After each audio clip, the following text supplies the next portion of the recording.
Ibrahim alayhi salam was a young man.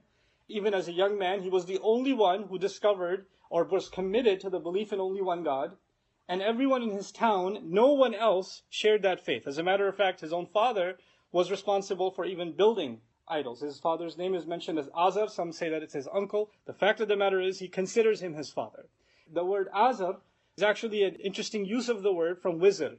His name actually means the one who carries, meaning he used to carry supplies, stones and wood and things into the house and use them to manufacture and craft the idols. That's the history of the man's name.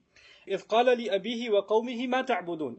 A moment came when Ibrahim alayhi salam stood up to his father, stood up to the entire nation. What is it that you're bowing before?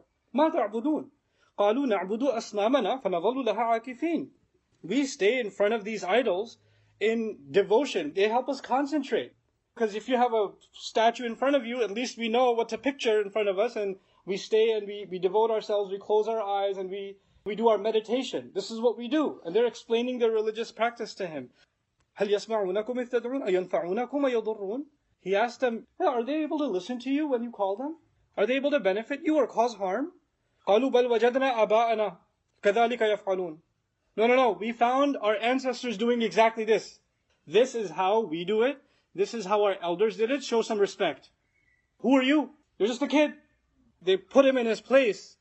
You know, in traditional societies, you don't question what the elders do.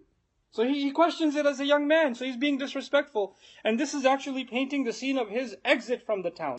He couldn't stay with his father and he left. He has nothing to do with them. So he essentially says, أَرَأَيْتُمْ مَا كُنْتُمْ تَعْبُدُونَ. Have you even taken a look at what you've been worshipping? أَنْتُمْ وَأَبَاؤُكُمُ الْأَقْدَمُونَ. You and your ancestors? So what if it's your ancestors? Who cares? It's wrong today, it's always been wrong. So he insults the entire tradition. By the way, when you live in a traditional place and you insult the entire tradition, what's going to happen to you? You're going to get killed.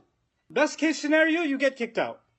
You no longer belong here. You've basically disavowed your citizenship.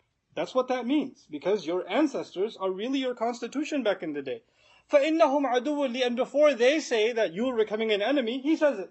They are an enemy to me. All of these false gods and these ancestors of yours that you think are doing you some good, they're all an enemy to me. I don't want to come on Judgment Day. Allah describes this on Judgment Day. People are going to be coming, they'll meet their grandfathers already in hellfire. And the next generation into the hell. And next generation into hell. And there's no space left. And the great-great-great-grandson is about to be stuffed in. And they say, La marhaban bihim. No, there's no room for them here. No room for you. Move over. And they stuffed themselves in. We used to follow you. We were so loyal to your legacy. Thanks a lot, Grandpa. And then they're being pushed in. So he's not just talking in the sense of this world. He's saying this reality is going to change. That love you have for your ancestors is going to change when Judgment Day shows up. The only one I will be loyal to, illa Rabbal Alameen. With the exception of the Master of all nations, all peoples. My loyalty is no longer to my father, to my people, to my country, to my village. My only loyalty is to Allah. This young man is speaking out in this way.